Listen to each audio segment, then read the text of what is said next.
नमस्कार साथियों, कैसे हो आप सभी। मैं रश्मि आपका स्वागत करती हूं आपके अपने परिवार आरडब्ल्यू सिविल सर्विसेज में। दोस्तों, मैं आशा करती हूं आप सभी सुपर स्वस्थ होंगे। मुद्दा आज हम देखेंगे वर्कर्स स्ट्राइक के बारे में, जो 9 जुलाई को संपन्न हुई है। यानी कि 9 जुलाई में आज भारत बंद था। तो जो है ये जो स्ट्राइक है किसने बुलाई, क्यों की गई ये स्ट्राइक, मतलब किसके खिलाफ थी ये, किसने इसको किया और जो है क्यों ये की गई, मतलब कारण क्या था। तो सारी चीजें आज समझेंगे, है ना। तो दोस्तों, इसमें जो है मतलब बहुत सारे न्यूज़पेपर ने इसको कवर किया कि भाई जो है वर्कर्स की जो है स्ट्राइक आज है, यानी भारत बंद होने वाला है। तो भारत बंद क्या है और फिर इसके बारे में हम सारी चीजें समझेंगे। तो इंडिया बंद यानी कि भारत बंद इसको बोला गया, जनरल स्ट्राइक एक तरह से। और इसमें कौन कौन पार्ट ले रहे थे, सरकारी दफ्तर हो गए, जो हमारे पीएसयूज हैं यानी कि पब्लिक सेक्टर, जो मतलब पीएसई बोल दिया जाता है, पब्लिक सेक्टर एंटरप्राइजेज, जो गवर्नमेंट की जो कंपनियां होती हैं, है ना। जैसे एक तरह से स्टील अथॉरिटी ऑफ इंडिया हो गई, या फिर इस तरह की जो मतलब संस्था जो कंपनियां हैं, तो उन्होंने भी इसमें पार्ट लिया, उनके वर्कर्स ने। फिर जो बैंक हो गए, है ना, तो पब्लिक सेक्टर जो बैंक है उन्होंने, उनके वर्कर्स ने, तो इस वजह से उनका भी काम इफेक्ट हुआ। फिर ग्रामीण मजदूरों ने, किसानों ने, सभी ने जो है काम रोका था। तो ये जो है 9 जुलाई को ये भारत बंद का मतलब आह्वान किया गया था। 10 ट्रेड यूनियन थे और जो है जो किसानों से रिलेटेड जो इस तरह के यूनियंस हैं उन्होंने भी इसमें सपोर्ट किया था, है ना। तो इसमें जो है विरोध किसके खिलाफ था, तो सरकार की कुछ प्रो कॉर्पोरेट, एंटी वर्कर और एंटी फार्मर पॉलिसीज के खिलाफ था एक तरह से। तो कुछ चीजें हैं जो हम अभी समझेंगे कि किस लिए ये हुआ। और इसमें 17 एक तरह से पॉइंट का एक वो दिया गया है कि भाई ये 17 पॉइंट जो है एक डिमांड रखी गई है 17 पॉइंट की, है ना। ये डिमांड जो है पूरी होनी चाहिए, है ना। तो इसके जो देख लेते हैं हम, इसमें जो किसने इसको बुलाया था, तो 10 बड़ी सेंट्रल ट्रेड यूनियंस जिन्होंने इसको बुलाया था, जैसे all India trade union Congress हो गई, फिर centre of Indian trade union हो गया, है ना। तो फिर जो है एक हो गया हिंदुस्तान जो मजदूर सभा है उसने, Indian national trade union Congress हो गया, ट्रेड यूनियन कोऑर्डिनेशन सेंटर जो है वो हो गया।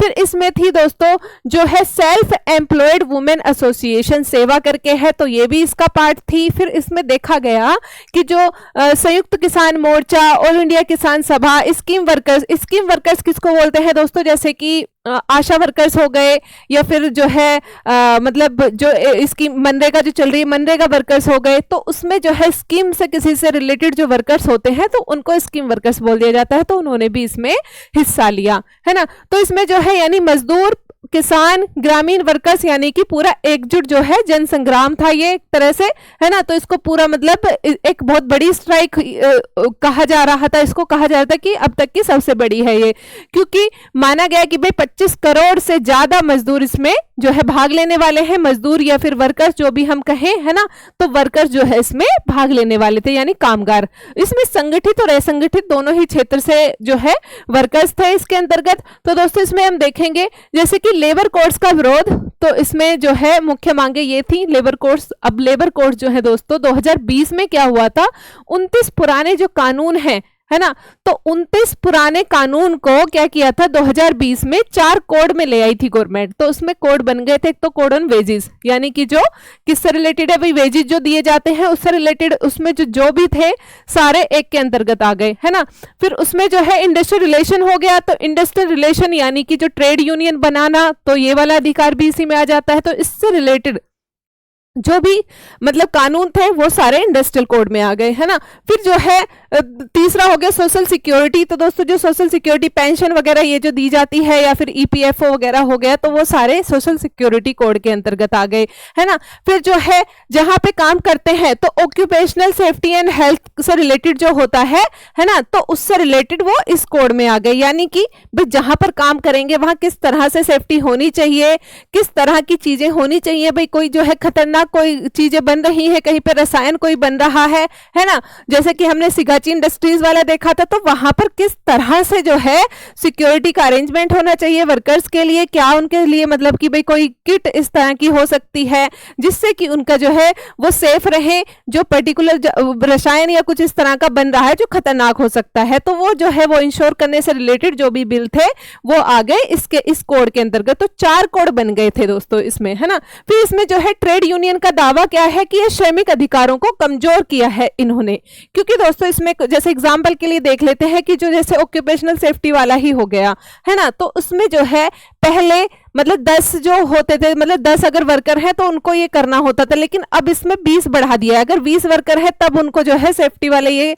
अरेंजमेंट करने होंगे। तो इस तरह से थोड़ा सा ना वीक तो हुए हैं, डाइल्यूट तो हुए हैं। वो किया गया है एक तरह से ईज ऑफ डूइंग बिजनेस बढ़ाने के लिए, जिससे कि भाई कोई भी जो कंपनी खोले तो उसको बहुत सारे जो मतलब इस तरह की वो ना माननी पड़े, बाध्यताएं ना माननी पड़े, वो बिजनेस बढ़ सके। लेकिन उसके साथ साथ दोस्तों एक बैलेंस भी होना चाहिए, क्योंकि जो वर्कर्स हैं तो उनके राइट भी अफेक्ट ना हो और उनको भी एक तरह से सेफ्टी भी मिले, मतलब वहां पर, है ना। तो फिर ट्रेड यूनियन हो गया, जैसे कि अभी एक उसमें बात की जाती है जो इंडस्ट्रियल रिलेशंस कोड है कि भाई जो है मतलब 50% जिसके पास समर्थन होगा उसको ट्रेड यूनियन की तरह मतलब माना जाएगा या उससे बात की जाएगी एज अ ट्रेड यूनियन। तो इसमें जो है दिखता है कि भाई कहीं ना कहीं ट्रेड यूनियन का जो अधिकार है, बार्गेनिंग की जो पावर है, वो जो है डाइल्यूट हो रही है, कम हो रही है। तो ये भी एक तरह से मुख्य मांग थी कि भाई इसको जो है थोड़ा मतलब सही किया जाए, है ना। तो उसके बाद दोस्तों इसमें जो कोड ऑन वेजेस है तो इसमें भी बोला गया है कि भाई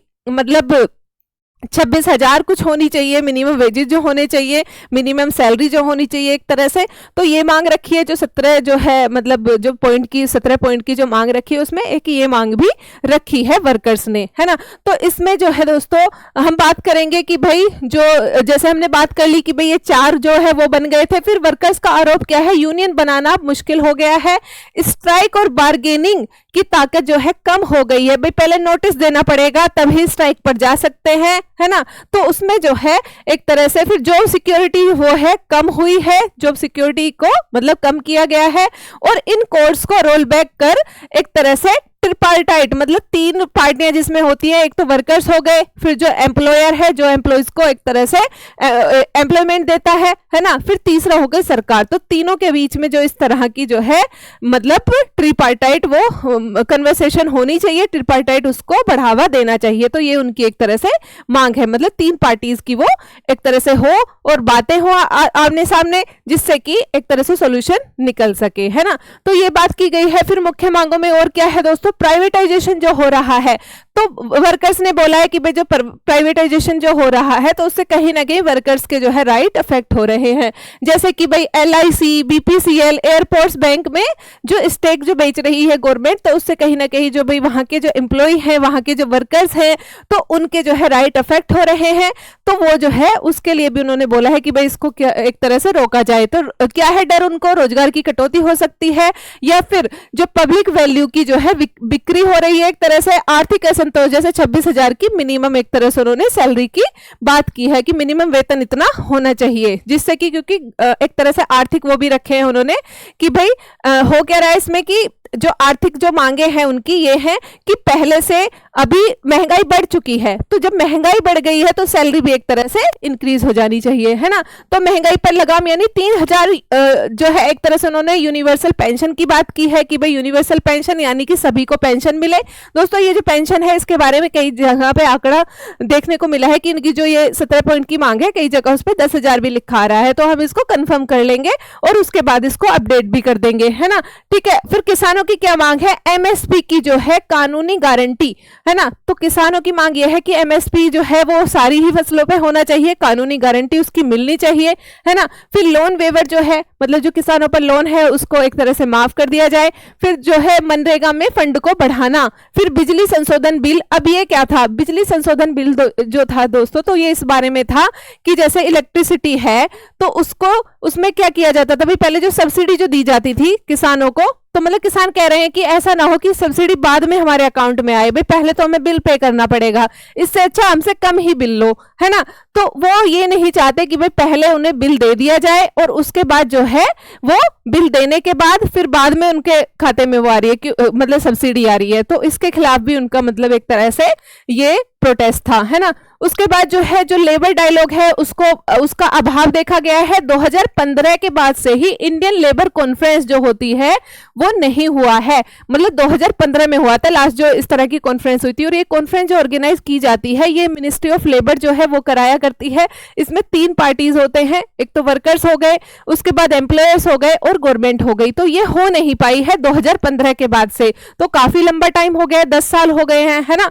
2025 अब चल रहा है है तो तब से ये नहीं हुई है, इसका मतलब कहीं ना कहीं ये दिखता है कि गवर्नमेंट जो है अवॉइड कर रही है, जो वर्कर्स की मांगों को एक तरह से जायज नहीं मान रही है। तो इसको लेकर भी था, ये इनकी मतलब मुख्य वो थी। उसके बाद क्या क्या मतलब किन सेवाओं पर अफेक्ट ये करने वाली थी ये जो स्ट्राइक है, तो बैंकिंग सेवाएं हो गई, पोस्ट ऑफिस हो गया, पब्लिक ट्रांसपोर्ट हो गया, फिर जो है LIC, कोल इंडिया, सेल जैसी कंपनियां हो गई, क्योंकि इनके वर्कर्स भी ये भी जो है स्ट्राइक पे जाने का इनका भी वो था। ठीक है, तो इसमें जो है स्टेट कौन कौन से ज्यादा इफेक्ट होने थे, जैसे वेस्ट बंगाल हो गया, केरला, तमिलनाडु, बिहार, पंजाब, झारखंड, तेलंगाना। अर्बन सेंटर जैसे दिल्ली हो गया, फिर मुंबई और हैदराबाद, कोलकाता, तो बड़े बड़े ये सेंटर, इनमें ज्यादा मतलब एक तरह से इफेक्ट आने वाला था इस स्ट्राइक से। तो दोस्तों इसमें जो है ये देखा गया है कि भाई ये स्ट्राइक मतलब कई जगह पे देखी गई है, भुवनेश्वर वगैरह में सड़कों पे मतलब बैठे हैं जाकर जो वर्कर्स हैं, अपनी मांगे मतलब रखी है उन्होंने। फिर आगे जो है दोस्तों हमें मतलब हम एक क्वेश्चन के साथ इसको खत्म करेंगे और आप इसका आंसर जरूर कमेंट बॉक्स में दीजिएगा, जैसे कि राइट टू स्ट्राइक जो है तो भारत में किस प्रकार का अधिकार है ये, क्या ये मौलिक अधिकार है या फिर केवल कानूनी अधिकार है? तो प्लीज कमेंट करके जरूर बताइएगा कि ये कौन से अधिकार में आता है। तो इसके साथ ही दोस्तों मैं ये क्लास समाप्त करना चाहूंगी। नमस्ते।